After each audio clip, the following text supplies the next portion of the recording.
मंगलम पंच परमेष्टि मंगलम तीर्थंकरम मंगलम विश्वजिन्धर्मं मंगलम वीरशासनम मंगलम वीरशासनम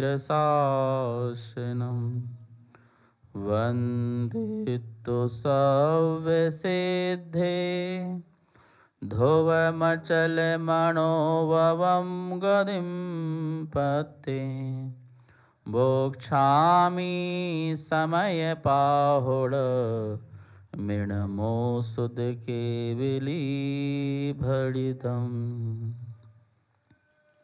समयसार परम मांगलिक ग्रंथ है। भगवान महावीर की वाणी को आचार्य कुंद ने इसमें प्रस्तुत किया है। 439 गाथाएं हैं। ईसा पूर्व प्रथम शताब्दी में आचार्य कुंद स्वामी जी जो हैं हुए हैं आध्यात्मिक आचार्य, आध्यात्मिक शिखर पुरुष। ऐसे कुंद स्वामी महावीर की परंपरा में हुए। गाथा नंबर 3, जिसमें समय की सुंदरता की बात चल रही है और समय की सुंदरता में जो बात आई थी कि जो बंध की कथा है वो भोगियों के लिए है, योगियों के लिए नहीं है। बंध की कथा संसारी लोगों की है, अशरीरी लोगों के लिए नहीं है। और ये बात कही गई थी कि एकत्व में बंध की कथा विसंवाद पैदा करने वाली है।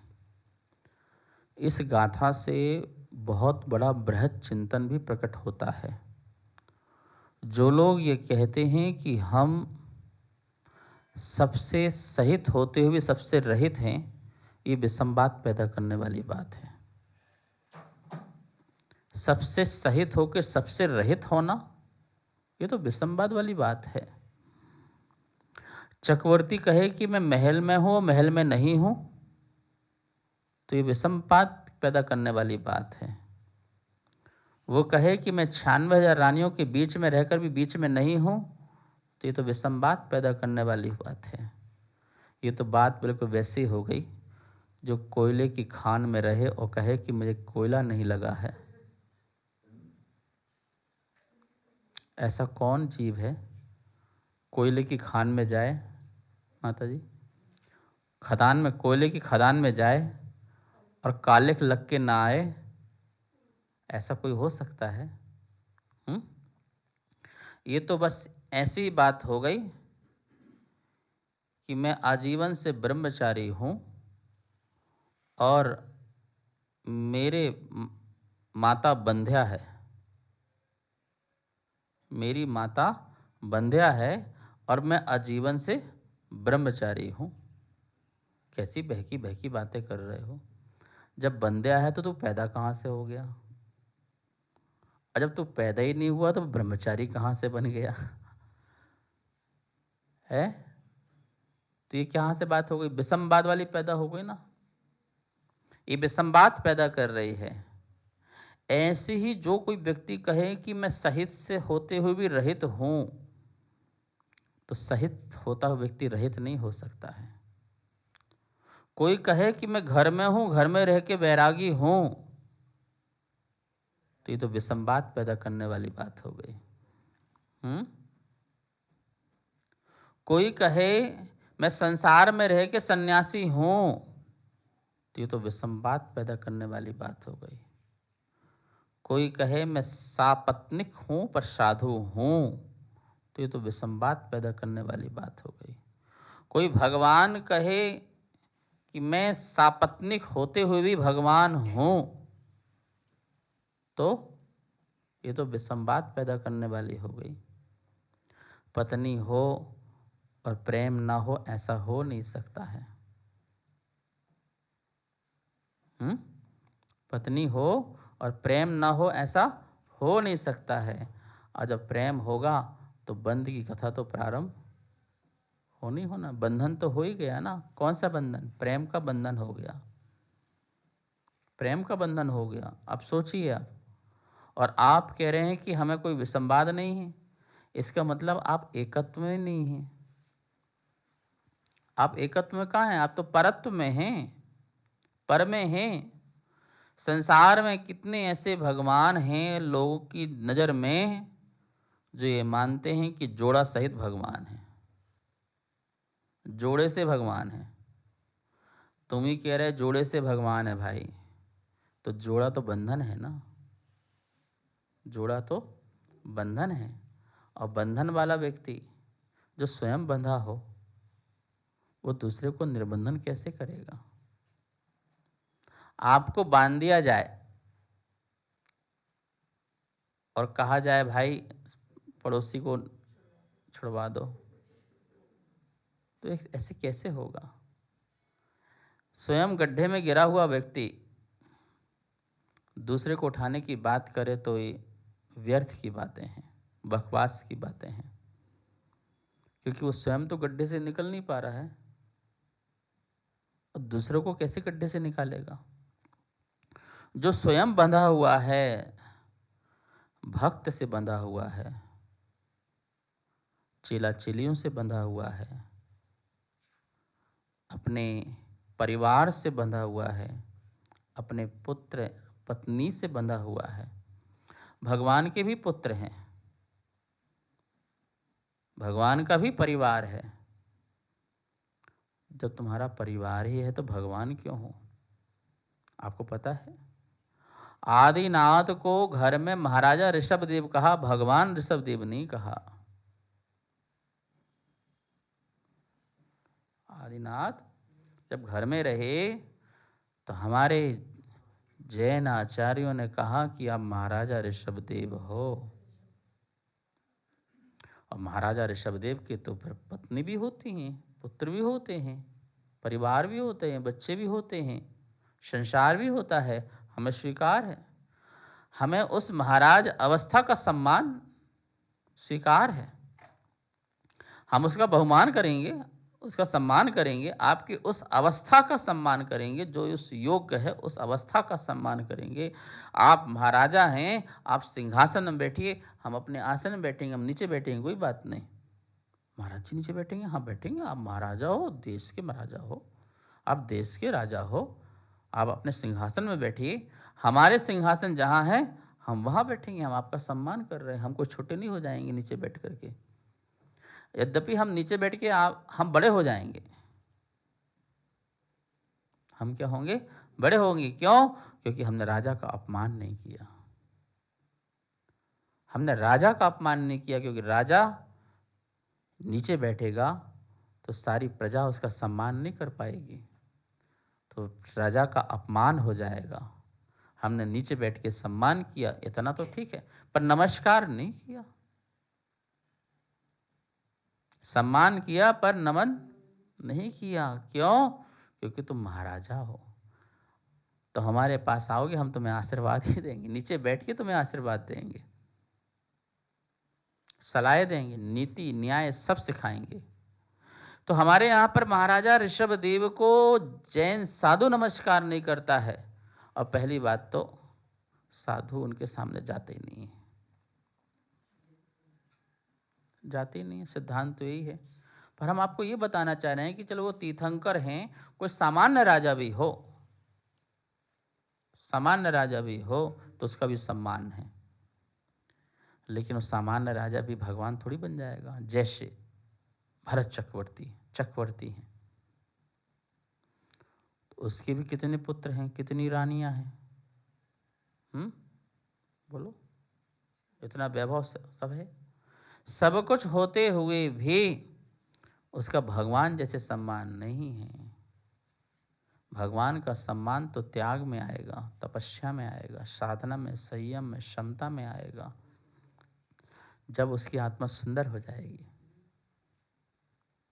अभी तो बंध को प्राप्त है, तो संसार में ऐसे बहुत सारे भगवान कहलाने लगे हैं जो आडंबर से युक्त हैं और भगवान कहलाते हैं, उनमें विषमवाद तो पैदा होना ही होना है। इसलिए हर कोई सहज रूप से स्वीकार नहीं कर पा रहा है। ऐसे कितने भी संत हैं वर्तमान में जो परिवार से युक्त हैं, परिवार सहित हैं, पर संसार में उन्हें महात्मा कहा जाता है, संतात्मा कहा जाता है। यद्यपि उनकी पत्नी भी है, उनके बच्चे भी हैं, उनके परिवार भी, उनका बिजनेस भी है, उनका सब कुछ है, आडंबर पूरा है, करोड़ों के बैंक बैलेंस है उनके पास, बड़े बड़े घर हैं, मकान हैं, आश्रम है, सब कुछ है, और उन्हें संत आत्मा कहा जा रहा है। विषम बात तो होगा ही होगा ना कि भाई अच्छी अच्छी बातें करने से कोई महात्मा थोड़ी बन जाता है। बढ़िया बढ़िया बातें तो कोई भी कर सकता है। ये पुस्तक पढ़ लो, बोल दो, बोलने की कला होना चाहिए बस। प्रतीक, बढ़िया बढ़िया बातें करने से कोई महात्मा थोड़ी हो सकता है। महात्मा तो त्याग से होता है, बढ़िया बातें भले न करे, मौन रहे, जीवन पर्यंत मौन रहे, पर मौन के साथ साथ अंदर से मनन भी करे।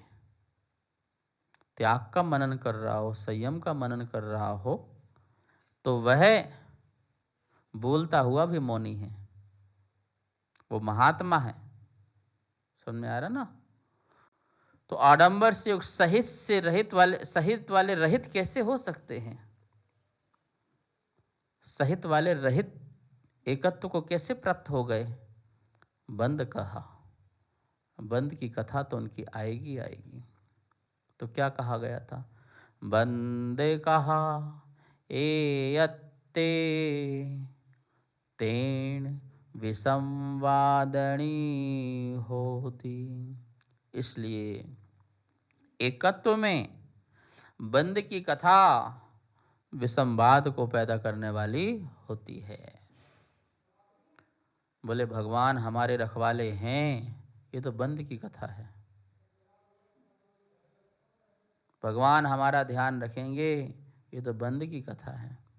तुम्हारा रखेंगे तो दूसरों का क्या होगा? तीसरे का क्या होगा? एक जगह मैं गया तो वहाँ बहुत लंबी लाइन लगी हुई थी,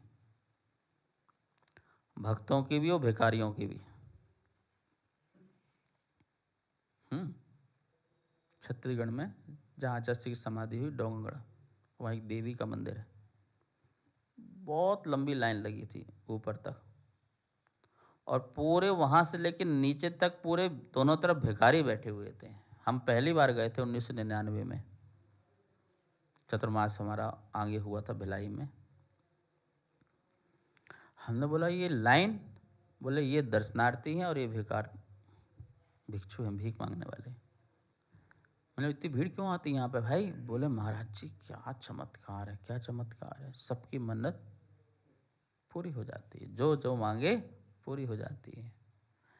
हमने कहा ये लोग कितनी देर के लिए आते हैं? आधे घंटे में ऊपर चढ़े नीचे चढ़े चलते बने। वाह कमाल है। आधे घंटे में आदमी आया, उसका काम पूरा हो गया, और जिन्होंने पूरा आधा जीवन लगा दिया, ये 40 साल से आया हुआ है, 80 साल का हो गया, सारा आधा जीवन लगा दिया, और आज तक उसके हाथ में दे दे भगवान के नाम पर रोटी को तरस रहा है। एक रोटी नहीं मिल पा रही उसको शाम तक। ये कैसा न्याय है? ये कैसा न्याय है? ये न्याय ही नहीं है, ये तो अन्याय है कि आधा घंटे वाले को न्याय मिल जाए और आधा जीवन बिताने वाले को न्याय ना मिले। ये तो गलत बात है। बंद कहा, ये तो बंद की कथा है कि किसी से संतुष्ट हूं और किसी से असंतुष्ट हूं, किसी से तुष्ट हूं और किसी से रुष्ट हूं, ये तो तुष्ट और रुष्ट तो संसारी लोगों के काम हैं, परमात्मा के काम नहीं है। परमात्मा की तो 2 आंखें हैं और सब पर समान दृष्टि है। इसे ही महावीर स्वामी समदृष्टि कहते हैं। समदृष्टि, सम्यक दृष्टि। दोनों आंखों से एक साथ दिखना। यदि एक आंख से कम ज्यादा दिख रहा है तो आंख में कमी है और आंख में देखने वाले में भी कमी है। एक को एक आंख से भक्त दिखाई दे रहा है और एक आंख से भिखारी दिखाई दे रहा है, तो इसका यह मतलब है कि देखने वाले में कमी है। देखने वाले में कमी है। महावीर की आंख में सभी आत्मा दिखाई देती हैं। शुद्ध आत्माएं भी शुद्ध आत्माएं दिखाती हैं, अशुद्ध आत्माएं भी अशुद्ध आत्माएं दिखाती हैं, लेकिन सभी द्रव्य दृष्टि से उन्हें आत्मा दिखाई देती है। किसी से राग नहीं, किसी से द्वेष नहीं। उनके ज्ञान में अनंत पापियों के अनंत पाप दिखाई दे रहे हैं और अनंत पुण्यात्माओं के अनंत पुण्य दिखाई दे रहे हैं, लेकिन पुण्यात्माओं से प्रेम और पापियों से घृणा ऐसा भाव नहीं आ रहा। ये है वीतराग दृष्टि, ये है सुंदर आत्मा, ये है एयत निश्चय गदो समो सवत्थ सुंदरो लोगे। ये है एकत्व विभक्त आत्मा। कौन सी आत्मा? 2 शब्द मिलके बनी है, एकत्व विभक्त। बोलो, एकत्व विभक्त। अपने में एकपना और पर से विभक्त, इसका नाम है एकत्व विभक्त। विभक्त, विभाजन, विभाग, अलग। क्या बोलते? डिवाइस, क्या बोलते हैं? डिवाइड, रूल नहीं, डिवाइड, बस। अलग, स्वरूप से अलग। जगह से अलग करने की जरूरत नहीं है, स्वरूप से अलग। शरीर से आत्मा को निकाल के बाहर फेंकने की जरूरत नहीं है, शरीर की आत्महत्या करने की जरूरत नहीं है। 1 महीने से भोजन नहीं कर रहे हो, उपवास कर रहे, क्यों? इस शरीर को फेंकना है मुझे। ये फेंकने की जरूरत नहीं है, ये तो फेंक जाए, फेंका हुआ है। ये तुम्हारा तो कल भी नहीं था, आज भी नहीं है, कल भी नहीं होगा। ये तो फेंका ही हुआ है, इसे फेंकने की जरूरत थोड़ी है। जो तुम्हारी आत्मा है उसे मुक्त करो, कसाय से मुक्त करो। तुम्हारी आत्मा इन हड्डियों के ढांचे के जेल में कैद है, और वो कैद रहेगी तुम्हारे कारण। वो तो हड्डियों की ढांचे की ढेल तो ढह जाएगी, फिर दूसरी पकड़ जाएगी, दूसरी जेल में शिफ्ट हो जाएगा। एक जेल से गया, दूसरी जेल में शिफ्ट हो जाएगा। और जेल में शिफ्ट अपने अपराध से होगा। कषाय एक अपराध है, राग द्वेष अपराध है। तो कह रहे हैं समो सवत्थ सुंदरो लोगे। जो एकत्व विभक्त आत्मा है, जिसने विभक्त कर दिया है, जल से भिन्न कमल जिसका जीवन हो गया है, ऐसी एकत्व विभक्त आत्मा संसार में सर्वत्र सुंदर है। उससे सुंदर दुनिया में और कोई चीज नहीं है। जाओ ढूंढने जाओ। अरे सुंदर ढूंढोगे तो सुंदर भी तो बनोगे।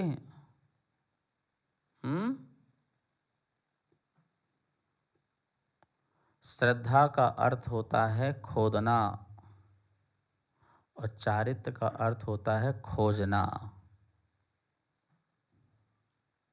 समझ में आई क्या कहा? श्रद्धा का अर्थ होता है खोदना और चारित्र का अर्थ होता है खोजना। पहले खोदो और फिर खोजो। बिना खोदे कैसे खोजोगे?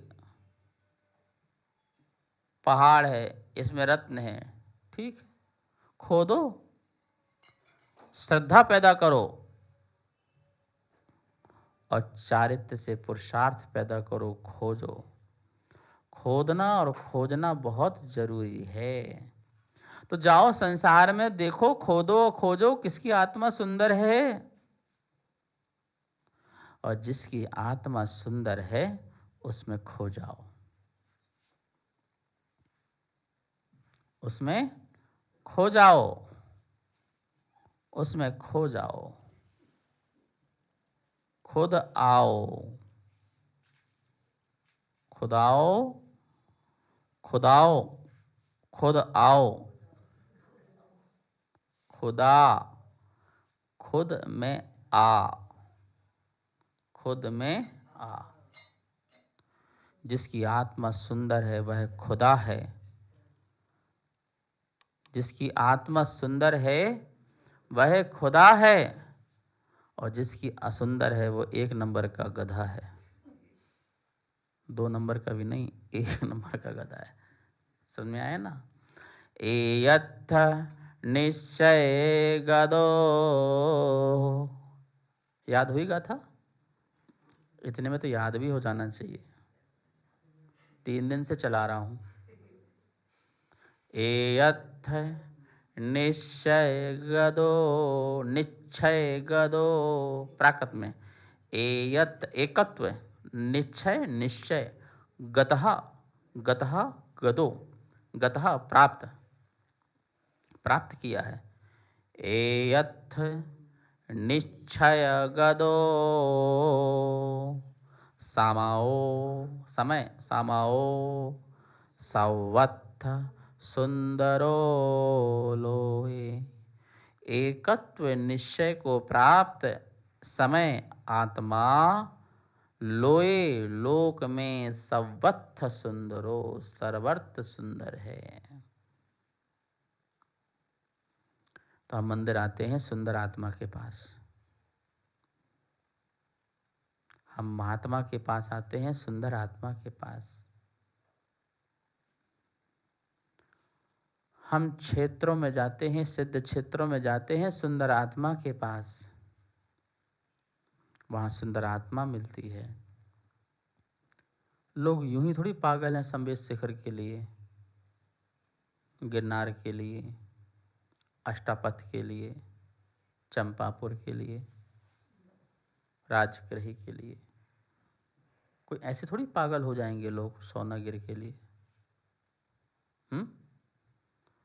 क्योंकि वहाँ सुंदर आत्माएं हैं, अथवा वहाँ से सुंदर आत्माएं बनी हैं। सुंदर आत्माएं बनी हैं तो सुंदर आत्माओं जहाँ से बनी हैं वहाँ जाओगे तो वहाँ के परमाणुओं में नहा करके तुम्हारी आत्मा भी सुंदर हो जाएगी। वहाँ की बरगड़ाओं में नहाओ, नदियों में तो खूब नहाया, गंगा में तो खूब नहाया है, गंगा में तो खूब नहाया है। गौतम स्वामी की टोक में जाके तो नहाओ।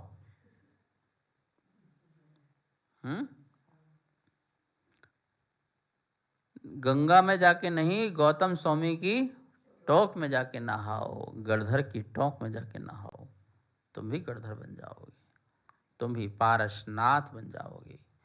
प्रयाग में तो खूब नहाया, पारस में जाके नहाओ। प्रयागमती माता जी, नाम तुम्हारा प्रयागमती माता जी है, इन माता जी में नहाओ। प्रयाग में खूब नहाया, तन को नहलाया, और पारस में जाकर के मन को नहलाओ। अचेतनों के पास तो खूब गए, चेतनों के पास जाओ जहां सुंदर आत्मा है। हम इसलिए नहीं भागे जाते हैं सुबह उठ करके, जैनियों पागल हो गए, सुबह 4 बजे उठ जाते हैं, इन्हें कुछ काम धंधा नहीं है। 4 बजे उठ जाते हैं, क्या करते हैं बोले, पढ़ते हैं, फिर सामायिक करते हैं, स्वाध्याय करते हैं, प्रतिगुण करते हैं, आलोचना करते हैं, जाप करते हैं, फिर न ठंड देखते हैं, न गर्मी देखते हैं, न बरसात देखते हैं, और भागे भागे मंदिर आ जाते हैं। पागल हो गए हैं, पगला गया है। सुंदर आत्मा के लिए कौन पागल नहीं होगा? यदि मुझे सुंदर आत्मा मिलती है और मैं स्वयं सुंदर होता हूँ तो ऐसा पागलपन भी हमें स्वीकार है। तुम तो उठ के आते हो इतने ही पागल हो, हम तो परमानेंट उठ के बैठ गए महापागल हो गए हैं। कितने पागल हो गए हैं, इतने पागल हो गए हैं कि महावीर तुम नग्न हो तो हम भी नग्न हो गए हैं। इससे ज़्यादा पागलपन और क्या हो सकता है। तुम्हारा पागलपन तो सिर्फ 1-2 घंटे का ही तो होता है बस। आते हो फिर भाग जाते हो, घर की याद आ जाती है, दुकान मकान की याद आ जाती है। कितना पागलपन है तुम्हारा, कुछ भी तो नहीं है। और हम इतने पागल हुए कि हमने परमानेंट मकान छोड़ के मंदिर में बस गए। और इससे भी ज़्यादा पागलपन और क्या होगा कि हमने देखा कि हमारी प्रभु की सुंदर आत्मा नग्न है, तो हमने भी अपनी सुंदरता बढ़ाने के लिए वैसी नग्नता धारण कर ली। जिन्हें खौफ हो वो रखें अस्त्र और शस्त्र, जो कुरूप हैं वो ओढ़ा करें सुंदर सुंदर वस्त्र। हम तो सर्वांग सुंदर हैं इसलिए तो दिगंबर हैं। महावीर सर्वांग सुंदर हैं इसलिए दिगंबर हैं, इसलिए महावीर के अनुयायी भी सुंदर हैं। तुम थोड़ा बहुत पागल होते हो इसलिए तुम्हें भी दिगंबर कह देते हैं, दिगंबर समाज। वैसे तो तुम रंगांबर हो, रंगों से भरे हुए हो, रंगों से भरे हुए हो, रंगांबर हो। श्वेतांबर भी नहीं कह सकते, श्वेत वस्त्र तो नहीं है, माता जी श्वेतांबर है, श्वेत अंबर। आप लोग पीतांबर हो, रंगांबर हो, सप्तरंगांबर हो, सारे धनुष के रंग आ गए तुम्हारे में, पंचरंगांबर हो। लेकिन असली दिगंबर तो हम हैं, महावीर दिगंबर हैं। लेकिन कोई बात नहीं, सुंदर आत्मा के पास जाओगे तो कुछ तो सुंदर होगी ना। तो सुंदर आत्मा के पास जाओगे तो थोड़ा सुंदर हो जाओगे, और दिगंबर के पास जाओगे तो थोड़ा सा दिगंबर तो हो ही जाओगे। थोड़े त्यागी बनोगे, थोड़ी संयमी बनोगे, थोड़े उपासक बनोगे। तो ऐसे बंद कहा ए अत्ते, ऐसी सुंदर आत्मा की बंद की कथा, एकत्व आत्मा बंद की कथा विषमवादिनी। बैरागी हो और विषय भोगी हो, ये बंद कथा विषमवादी है, ये विषमवाद को पैदा करने वाली है। इसलिए कह रहे हैं बैरागी आत्मा, बीतरागी आत्मा बनो, सुंदर आत्मा बनो, कोई बंध उत्पन्न होगा ही नहीं। आज इतना ही, शेष विषय कल। जा वाणी के ज्ञान से सूझे लोकालो, सो वाणी मस्तक धरो सदा देत हो धो। हे जनवाणी भारती तो ही जपो दिन रे, जो तेरी ना धरे सो पावे सुख चैन। सबको बहुत मंगल आशीर्वाद। कार्यक्रम पाठशाला के पुण्यार्जक थे श्री दिगंबर जैन मंदिर, लोधी कॉलोनी, दिल्ली।